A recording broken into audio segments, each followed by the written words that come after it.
Palmolive Soap, your beauty hope, and Luster Cream Shampoo for soft, glamorous, caressable hair bring you Our Miss Brooks, starring Eve Arden.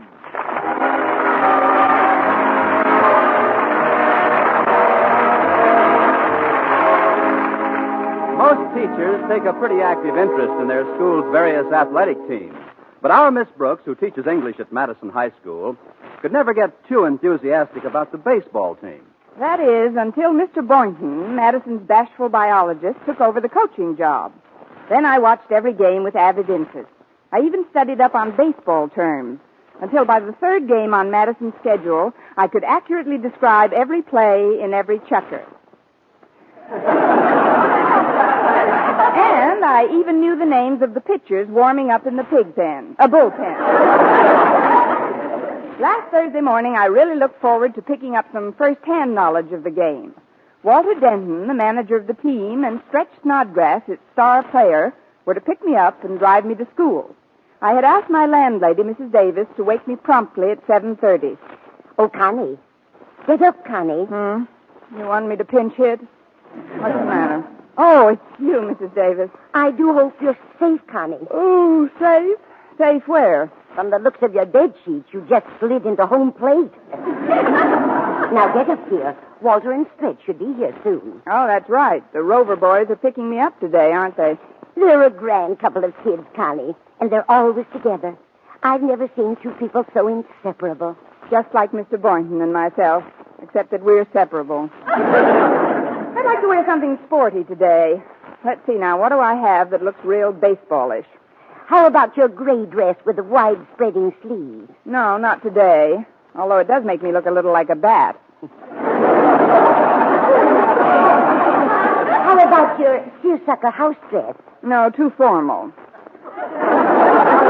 Oh, I know. A light green gabardine suit with a smart cardigan jacket. Perfect. I'll get it for you right away, Connie. Well, thanks a lot, Mrs. Davis. Where is it? In Sherry's department store. It'll cost you $110. There you go, teasing me again. Oh, by the way, the boys weren't together last night. I wonder why. I ran into Stretch at the movies. He was sitting with a girl. That's why. Who was the girl? Harriet Conklin. Harriet Conklin? But she's Walter's girl. Oh, then maybe that's why Stretch cornered me in the lobby and asked me not to breathe a word of it to a living soul. What does that make me? Oh, I know. It just slipped out. But whatever you do, Mrs. Davis, don't let it slip out in front of Walter. Don't even bring up the subject of movies. Oh, I won't, Connie. I know how awful it is when somebody comes between two people who belong together. Me too, Mrs. Davis. I've learned that little lesson the hard way through my association with Mr. Boynton. But who comes between you and Mr. Boynton? Mr. Boynton.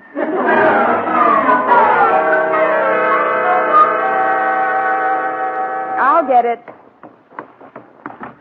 Hello, boys. Come in. Hello, Miss Brooks. Well, how are Damon and Pythias today? Demon who?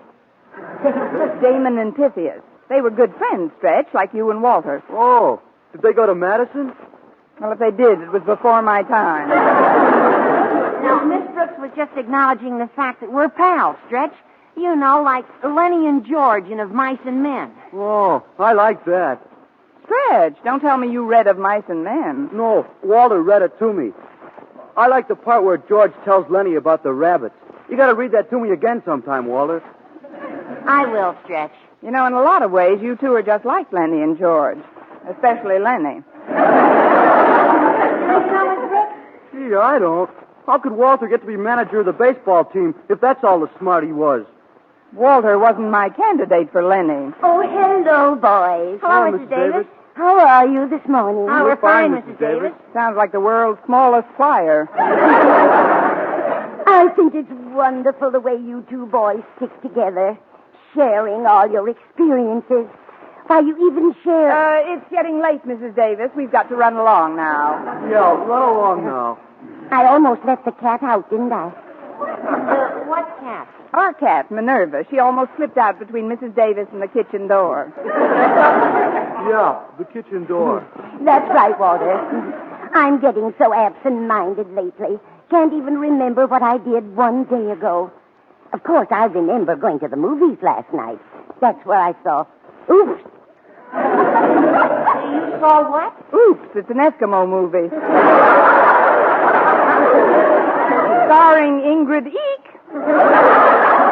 Come on, boys, we'll be late for school.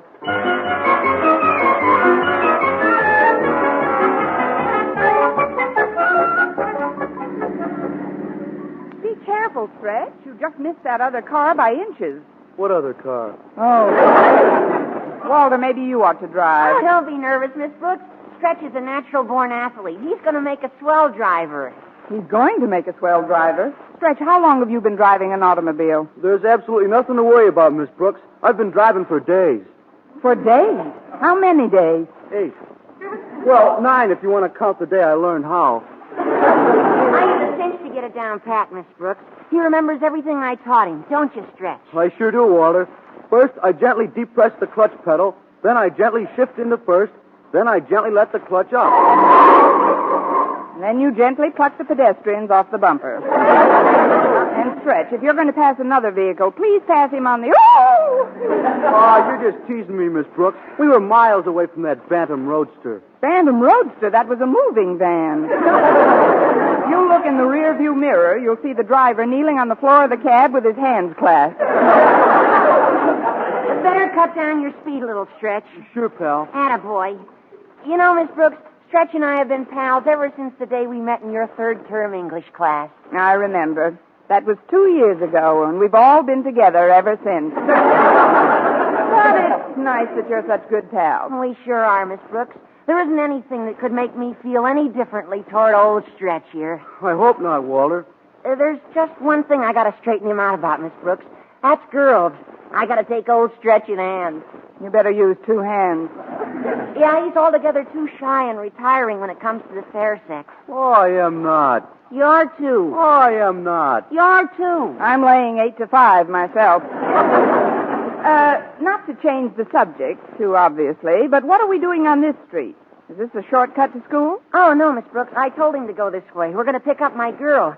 You know, Harriet Conklin. Take it easy now, Stretch. Harriet lives right down this block here. Yeah, I know. What's that? He said, whoa to that horse. He almost ran away. What horse? Yeah, what horse? How do you like that? He did run away. Well, here's the Conklin homestead, and there's Harriet right at the curb. We can pick her up and keep right on going to school. Please, Stretch. I didn't mean for you to pick her up on the fender. Hello, Miss Brooks. Hi, Walter. Good morning, Harriet. Welcome aboard. I'll hold the door for you, Harriet. Get in back with me. Thanks, Walter. Hello, Stretch. Hi. Well, let's go. Notice how much wider the back seat is, Harriet? Why, yes, it does seem roomy for a convertible. How did you get that effect? The right side fell off yesterday. I got it in my garage, though. That's what I like about a convertible. In wet weather, you can always put the sides on. How's the driving coming along, Stretch? Fine. You're not very talkative today, are you? He's concentrating, Harriet. Keep it up, Stretch, old boy, old boy. Oh, say, Harriet, about last night. I'm sorry I couldn't take you to the movies, but I had to work on the baseball schedule. Oh, I wouldn't want you to overlook the schedule, Walter. Don't worry about me. I had a thoroughly wonderful evening. Oh, did you go to the movies anyway? Of course. With who? With whom, Walter? You see, after the word with, which is a Okay, preposition... Miss Brooks.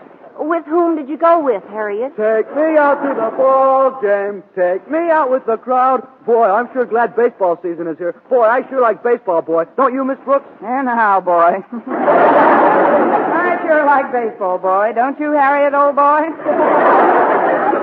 Personally, I think there's nothing like a real romantic movie. Provided, of course, you're seeing it with the right party. Me too. But like I just asked you, who are you with? Whom? And I think I can answer that question, Walter. Mr. Boynton and I saw the same movie that Harriet saw. Oh, what did y'all see? Oh, it was the ideal picture for Mr. Boynton and myself. John Garfield and Jennifer Jones in We Were Strangers. But,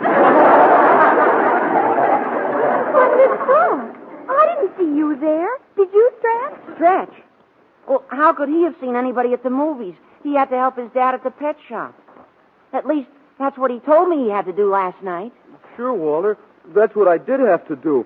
at the time when you asked me. Well, here's the school. Good old Madison. Put the brake on, Stretch. Where's the school, Miss Brooks? Just one block back, Stretch. You'll have to sharpen your reflexes a little. Don't bother backing up. The walk will do us good. Okay. If you'll all get out here, I'll find a place to park. Will you wait a minute? I want to get something settled. Did you go to the movies last night, Stretch? Sure, pal. My dad decided to close early, and I got 50 cents for helping out. So I just up and went. And I guess you just up and ran into Harriet, huh? Well, we did sit together, Walter, but... My girl. My best girl and my best pal. Seeing movies behind my back. How long have you been showing movies on your back? Oh, really, Walter? You're taking this much too seriously. Please, Miss Brooks. I'll handle this in my own way. Stretch, you've made a fool out of me. How could I, Walter? Good question. There's only one way to settle this thing. Meet me behind the handball court after school. But, Walter, you can't mean you want to fight. I must get satisfaction. Satisfaction? You'll get fractured. Now, let's discuss this thing calmly. There's nothing more to discuss. I'll see you after school, you false friend. Walter, wait, I'm going with you. I want to talk to you. Go ahead, Harriet. Tell him that we just... See you later, Stretch. Goodbye, Miss Brooks. Goodbye, Harriet. Oh, this is awful. What'll I do, Miss Brooks? I just bumped into Harriet accidentally, and she insisted that we sit together. I can't fight Walter. I'm almost a foot taller than him. And besides, I ain't mad. Well, just relax, Stretch. I think there's a way out of this impending duel. You see, inasmuch as he challenged you, you've got the choice of weapons. I have? Certainly. And I think I know a way you two can battle without anyone getting hurt a bit. How's that, Miss Brooks? You'll fight a battle of wits.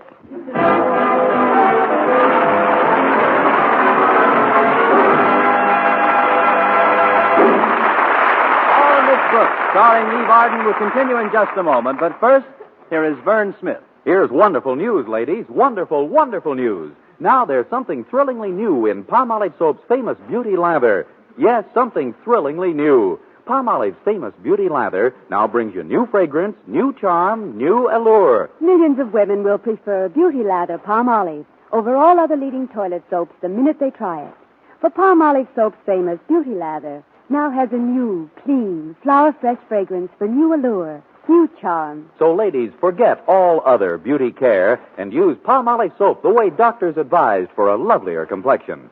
Just stop improper cleansing and instead wash your face with Palmolive Soap 3 times a day, massaging Palmolive's wonderful beauty lather onto your skin for 60 seconds each time to get its full beautifying effect. And then rinse. That's all. All types of skin, young, older, oily, respond to it quickly. Don't wait another day to try Palmolive's Beauty Lather. You'll be thrilled by its new fragrance, new charm, new allure. Thrilled again by the fresher, brighter complexion doctors prove may soon be yours. For new loveliness all over, use big bath-size Palmolive in tub or shower.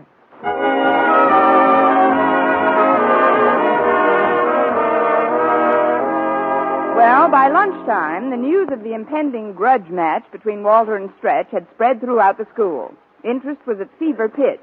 In fact, you'd think that Joe Lewis had just announced that he was going to fight again. Still determined to stop this one-sided brawl between 6'5" Stretch and 5'6" Walter, I went right to the source of the trouble and had a heart-to-heart with Harriet Conklin. It's up to you to prevent this fight, Harriet. You've got to tell Walter that your meeting with Stretch was accidental. But it isn't just last night, Miss Brooks. Walter knows that for weeks now, Stretch hasn't been able to keep his eyes off me. How does Walter know that? I reminded him. Besides, they won't really hurt each other, Miss Brooks.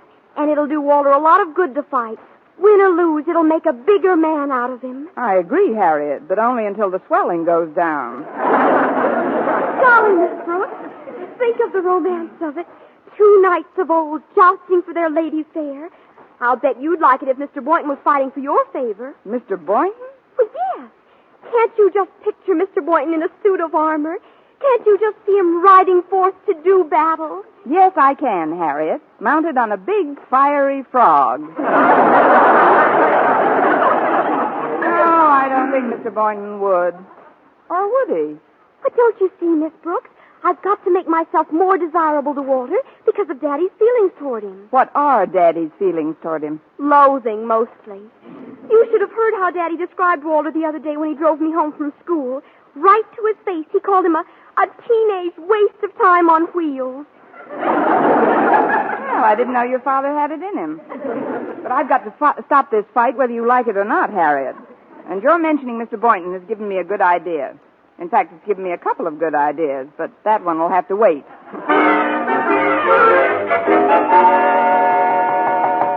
Come in. Well, it's Miss Brooks. Hello, Mr. Boynton. I missed you in the cafeteria today. Oh, I didn't go to the cafeteria today, Miss Brooks. Oh, I guess that's why I missed you in the cafeteria today. I brought some sandwiches with me from home so I could have lunch with McDougal here. You remember Mac, my pet frog? Of course. Hi, Mac. He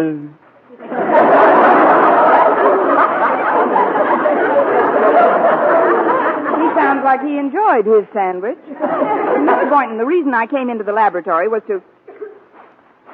Say, what's that scent in here? Oh, that's a new deodorant, Miss Brooks. It's called Sweet Air. Pretty fancy, isn't it? Yes, indeed. Makes the white mice smell like mink. But as I started to say, Mr. Boynton, I stopped in here to ask you to do something for me. Anything, Miss Brooks? Well, Did you say anything, Mr. Boynton? Yes, I did. Then, Mr. Boynton... Now, cut it out, Connie, one thing at a time. Mr. Boynton, I came here to ask you to stop a fight. A fight? Oh, you mean between Stretch Snodgrass and Walter Denton? You know about it? Oh, the whole school knows about it. But I'm afraid it's too late to stop it, Miss Brooks. In fact, I've arranged to get the boxing gloves and have a temporary ring built in the gym during the next period. A ring? Why, then you're actually promoting this ridiculous... Well, now, take it easy, Miss Brooks. It's better than having them fight in the street with their fists. This way, they'll get it all out of their systems and be better friends afterwards. But they're the best of friends now. Up to this morning, anyway. Why, Stretch worships Walter Denton. Well, a few rounds of boxing won't change that. In fact, after the fight, Stretch will be closer to Walter than ever before. Only if he acts as a pallbearer. Stretch is almost a foot taller than Walter, Mr. Boynton. Oh, that's nothing. It just means that Walter will have to get in close under his opponent's guard. Well, I remember when I was in grade school, a great big fella picked a fight with me. He must have been 8 inches taller than I was. But I remembered what I'd learned in gym about the smaller fella getting in close. Well, the fight didn't take very long. One punch and it was all over. Really, Mr. Boynton? Yes, I didn't get in close enough. But I had lots of fights after that. You did? Tell me, Mr. Boynton, in these boyhood fights of yours, were there any girls involved? Gosh, no, Miss Brooks. I wouldn't hit a girl. Well, bravo for you. Well, what I mean is, take now, for instance. If you walked into a movie some night and saw me with another man, what would you say to him? Do I know the man? Certainly not. Well, I wouldn't say anything to him. I don't believe in talking to strangers. Of course, if you introduced me to him, It just happens that this man picked me up in front of the movies. Oh, that isn't very nice. The least he could have done was pick you up at home. Let me paint another picture for you, Sir Galahad. You and I have a dinner date. As we're going through the door of the restaurant, a tall, dark man with a big black mustache purposely jostles me. What do you do, Mr. Boynton?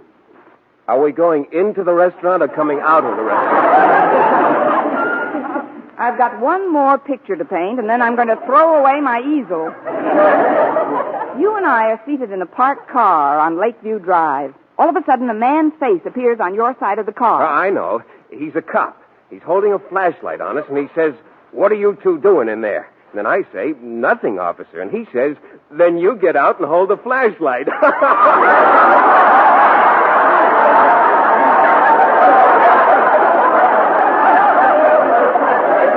Isn't it?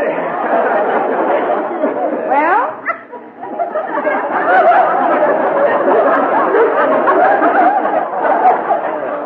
Now that you've defended me with your last drop of blood, Ronald, let's leave this tropical paradise and return to Liverpool. I'm sure Papa will give you your old job back. My old job? Yes, measuring orange rind in his marmalade factory. There's a hot one you can kick around for a while. Now, I'm going down to Mr. Conklin's office. He'll put a stop to this fighting nonsense. Oh, but, Miss Brooks... Goodbye, Mr. Boynton. Then you get out and hold the flashlight. Oh, fine. He just got it.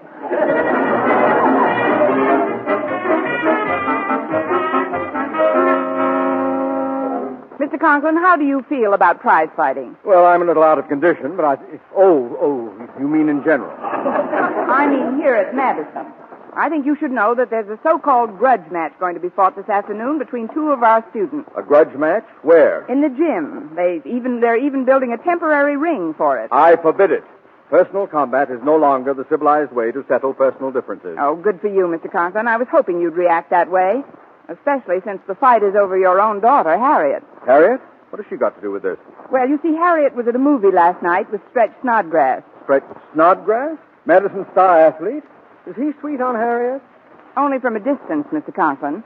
But she's been going around with Walter Denton steadily, and when he found out... Walter Denton? Why, he's nothing but a teenage waste of time on wheels. Brilliantly put, Miss Brooks. Although a little reminiscent. But about this fight, Mr. Conklin.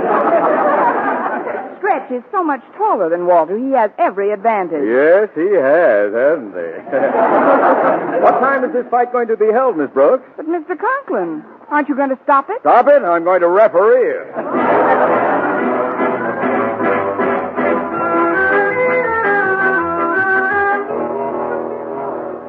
Attention, please. Quiet, please. Miss Brooks, if you'll just ring the bell for me, please. Yes, Mr. Conklin.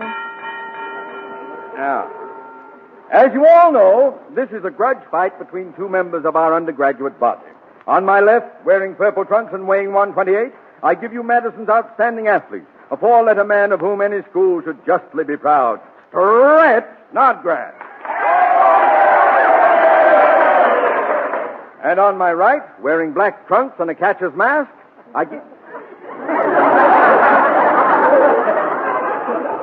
Take that mask off, Denton.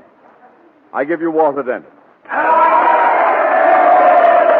I will referee the bout while counting for the knockdowns. We will have our Miss Brooks. Now, inasmuch as many of you couldn't get close enough to this temporary ring to see the contest, Miss Brooks will also officiate at the PA system to bring you a blow-by-blow account of the proceedings. Are you all ready, Miss Brooks? 1, 2, 3. Woof, woof. Testing. Woof. Then if you boys will join me in the center of the ring, I'll give you your final instructions. As the fighters go to the center of the ring, just a word of reminder. Boys, if, like Walter Denton, you're about to get your head knocked off, why not put an Adam's hat on it first? And now let's listen to the referee's instructions. Marches of Queensbury rules. I am here for one reason and one reason only, to see that fair play is strictly observed.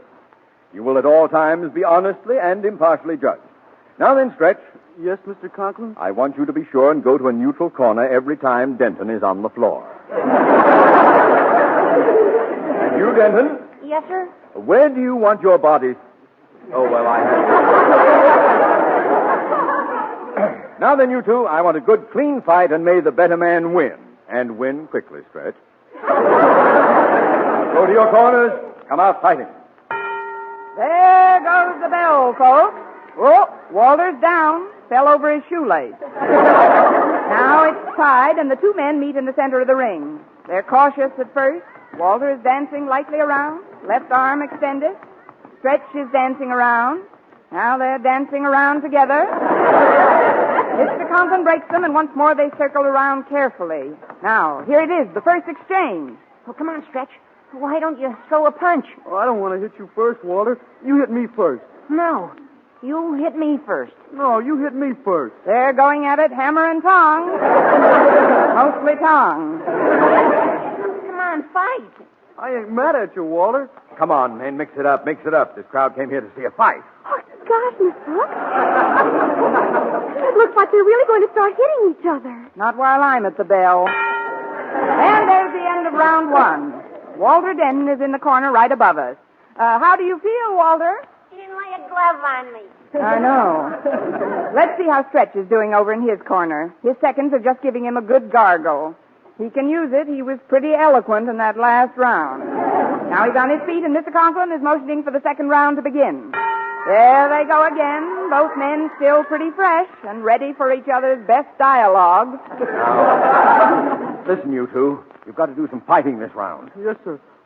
Come on, Walter. Take a poke at me. No, Stretch. You take a poke at me. I can't. Not while I'm looking at you. Me. We'll just close our eyes and swing, and then the crowd will think we're really fighting. Come on.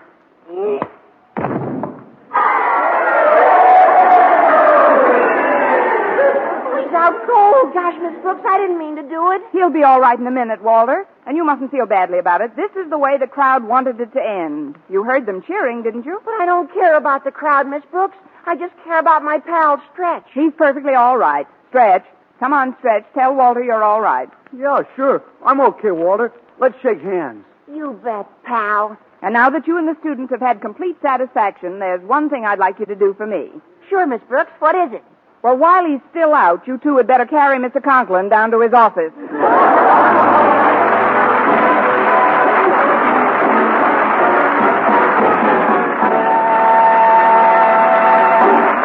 Arden, as our Miss Brooks, returns in just a moment, but first... Dream girl, beautiful luster cream girl. Tonight, show him how much lovelier your hair can look after a Luster Cream shampoo. Only Luster Cream brings you Kay Daumit's magic formula blend of secret ingredients plus gentle lanolin. Gives loveliness lather even in hardest water. Glamorizes your hair as you wash it. Luster Cream. Not a soap, not a liquid, but a dainty cream shampoo. Leaves hair fragrantly clean, free of loose dandruff, glistening with sheen. Soft, manageable. Gives new beauty to all hairdos or permanents. 4-ounce jar, $1. Smaller sizes, either tubes or jars. Tonight, try Luster Cream Shampoo and be a... Dream girl, beautiful luster cream girl. You owe your crowning glory to a luster cream shampoo. And now, once again, here is our Miss Brooks. Well, we took Mr. Conklin back to his office, and it didn't take long for him to come to. Where am I? What happened? It was an accident, Mr. Conklin. Denton, you struck me. But he didn't mean it, Mr. Conklin. Didn't mean it. I saw him winding up. But it was an accident, Mr. Conklin. All Walter did was close his eyes like this, then pull his arm back like this, and then swing like this. Well,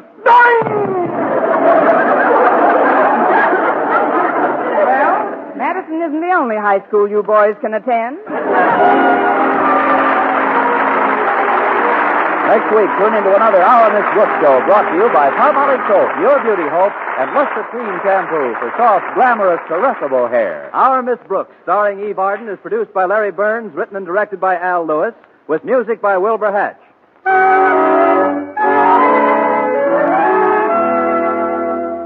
Men, here is actual, factual proof of more comfortable, actually smoother shaves by using Palmolive Lather Shaving Cream. 1,251 men tried the Palmolive Lather way to shave described on the tube. And no matter how they had shaved before, 3 out of 4 got more comfortable, actually smoother shaves. Try Palmolive Lather Shaving Cream. See if you don't get more comfortable, actually smoother shaves the Palmolive Lather Shaving Cream way.